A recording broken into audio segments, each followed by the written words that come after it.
Have you ever wondered why the night offers you more solace than the light of day? Why are there moments when you feel a surge of energy coiling within you? Something untamed, something sharp, something ancient. Yet it is constantly held back by the cold hand of logic? That feeling is not a coincidence, nor is it a flaw in your design. It is a knock at the door from the deepest part of your soul, a reminder that you are far more vast and far more mysterious than you have allowed yourself to believe. In the psychology of Carl Jung, there is a concept known as the shadow. We are taught from a young age to fear the dark, to run from our sadness, to suppress our rage, and to hide our deepest, most primal desires. But here's the truth that the world forgets to tell you. One does not become enlightened by imagining figures of light, but by making the darkness conscious. The darkness is not your enemy. The darkness is the soil. It is the womb where seeds sprout in silence.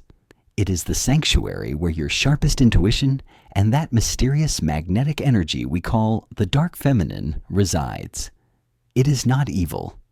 It is simply the reservoir of your untapped potential, the parts of you that were too powerful for a fragile world to accept. Today, let your logical mind rest. Let the noise of the daylight fade into a hum. We are going to undertake a special kind of Jungian test together, not one made of boxes to check or rigid questions to answer, but a test spoken in the language of symbols, of feelings, and of dreams. This is not merely a personality quiz. It is a ritual, a quiet conversation with your own unconscious mind. Close your eyes for a moment and imagine you are standing at a crossroads paved with ancient cobblestones under the velvet sky of a new moon. The air is cool and smells of rain and ozone. A gentle mist drifts around your ankles like soft silk, and the world is silent, save for the rhythmic beating of your own heart. From within that protective cloak of night, 4 graceful silhouettes emerge. 4 black cats, the eternal messengers of intuition, step forward to meet you. They are looking at you, not with judgment, but with a recognition that pierces through every mask you wear. Breathe in deeply. Hold the essence of the night in your lungs, and breathe out the weight of the day. Now, listen to the whisper of your gut. Which of these companions holds the secret you have been hiding from yourself? Is it the first cat, the one sitting with absolute stillness atop a high, moss-covered stone wall? On its left eye, there is a faint scar, a badge of honor from a past battle it never speaks of. It does not cry out for attention. It simply watches you with the steady, protective gaze of an old guardian who has seen everything. Or perhaps it is the second cat, the one with eyes like burning amber, curled up in the hollow of an ancient oak tree, fast asleep. It is completely detached from the world around it, lost in a dreamscape where reality cannot touch it, radiating a strange, heavy peace amidst the chaos. Maybe your soul is drawn to the third cat, the slender, elegant creature wearing a collar of shimmering amethyst that catches the faint starlight. It moves with a deliberate grace, holding its head high, exuding an air of royalty and power. Yet in its posture, there is a flickering shadow of a proud, aching loneliness. Or is it the final cat, the one with its fur bristling, claws dug deep into the earth, eyes blazing with an inner fire, ready to leap into the storm? It is the embodiment of the wild, the storm chaser, the creature that refuses to be tamed by any hand. Have you found your companion? Do not choose with your eyes. Choose with the pull of your spirit, because this choice is the key that unlocks the garden of your unconscious. Before we step through the gate to decipher these messages, take a brief moment to anchor yourself in this circle of healing. Press the subscribe button, not just as a click, but as a small ritual, a signal to the universe that you are ready to receive these truths. Leave a sign of your presence, so we know that on this journey into the dark, You are walking alongside thousands of other souls seeking their own light. And now, take the key. Let us begin. If the steady gaze and the faded scar of the first cat held you captive, then I greet you, the wounded healer. You carry within you the energy of an ancient fortress. When the world looks at you, they see someone calm, unshakable, and perhaps a little distant. In standard personality tests, you are often labeled as the strong one, the rock. But they are wrong. You did not build those high walls to keep people out. You built them to protect a heart so sensitive that the pain of the world feels like a physical blow. You are like that cat on the wall, awake when others sleep, guarding the safety of those you love. That scar is the symbol of every time you silently took a bullet for someone else. Is it true that you have become the emotional sanctuary for everyone but yourself? Friends come to you when they are broken. Family leans on you when the sky falls. You absorb it all, swallowing their chaos to keep the surface of your life smooth. You have romanticized this sacrifice, telling yourself, I can take it. I am strong. But in the quiet hours, does that armor feel heavy? You crave to weep like a child, to be held, to have someone else say, I've got this. Yet you are terrified that if you crumble, the whole world you hold up will shatter. You fear that your vulnerability will be your end. Your intuition is currently blocked by hyper-responsibility. You are so busy scanning the emotional radar of others that you have tuned out the frequency of your own needs. The dark feminine within you is screaming for you to be a little more selfish, to protect your own energy, but your logical mind forces you to be the martyr. You do not need to save the world, to justify your existence in it. The gift of your dark feminine is the power of boundaries. Remember this image. A lighthouse does not run around the island looking for boats to save. It stands still. It shines. It is solid. The boats must find their way to the light. You must become the lighthouse. Your healing begins the moment you realize that rest is not a sin. You are allowed to be weak. You are allowed to turn off the phone. You are allowed to say no without offering an apology or an explanation. When you learn to protect your energy, that scar will stop aching, and it will become a symbol of wisdom, not just survival. Your intuition will return, not as a burden of knowing too much, but as a shield that keeps your garden safe. If your spirit found its home in the hollow of the tree, with the cat sleeping in the void, then welcome home, you old soul, you dreamer lost in a loud century. If you chose this cat, it is likely that you have never truly felt like you belong to this time or place. You carry the energy of the night ocean, dark, bottomless, and teeming with unseen life. Your world is not found in neon lights or crowded rooms. It is in the pauses between words, in the smell of old books, and in vivid dreams that feel more real than waking life. You chose the sleeping cat because you find safety in the realm of the mind. You are not asleep to the world. You are awake in a different dimension. Your sadness is a beautiful thing, like a poem written in a language few can read. A sense of alienation has followed you like a shadow. You can be in a room full of people, yet feel as though you are watching the scene from behind a sheet of glass. You see them, they see you, but the connection rarely goes deep enough. You are terrified of being truly seen, yet you burn with a desire to be understood. You long for someone who can dive into your depths without drowning. You often ask, am I too strange? Or, why does small talk drain the life out of me? Your isolation is not arrogance. It is the defense mechanism of a soul too deep for a shallow world. Your intuition is currently blocked by self-doubt and the fear of judgment. You possess a third eye that is wide open. You know the vibes of a person instantly. You see the lies behind smiles. But you gaslight yourself.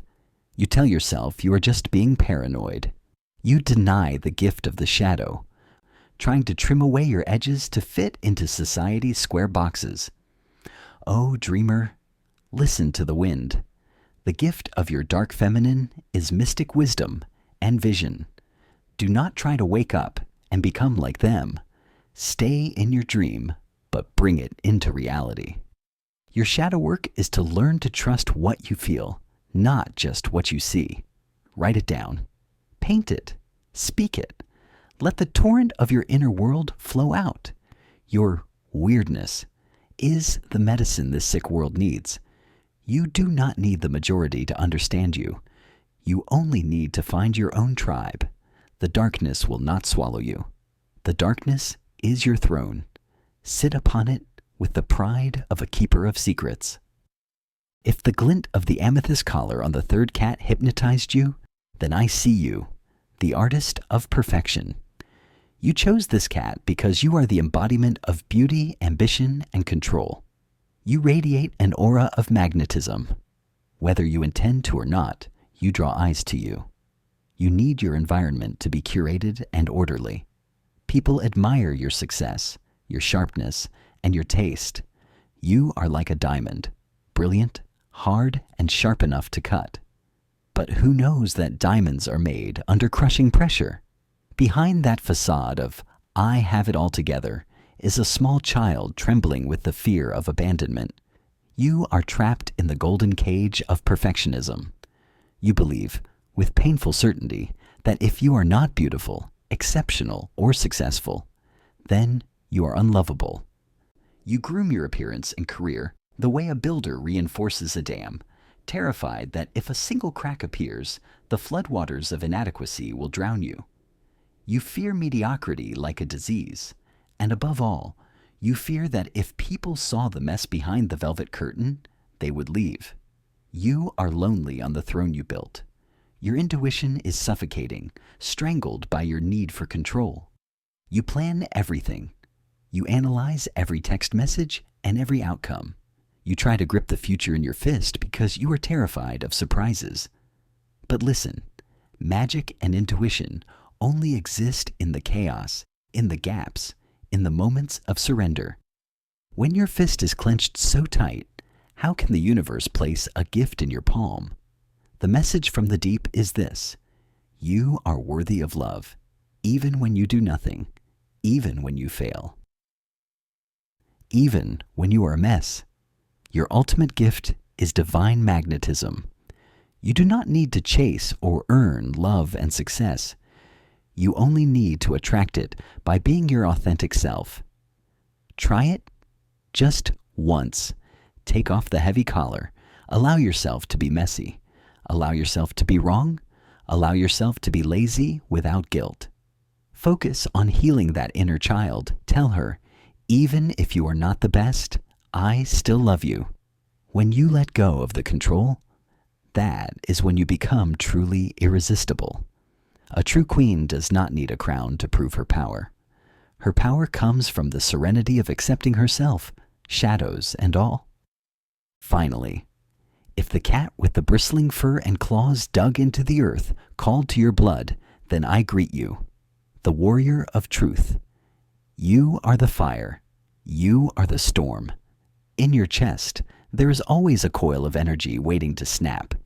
The world labels you as hot-tempered, impulsive, or rebellious. They tell you to be sweeter, to be quieter. But they do not understand the sacred nature of your fire. In the lens of Jungian psychology, you carry the archetype of the destroyer and creator. You cannot stomach lies. You are allergic to injustice. You are willing to burn down the dead forest so new life can grow.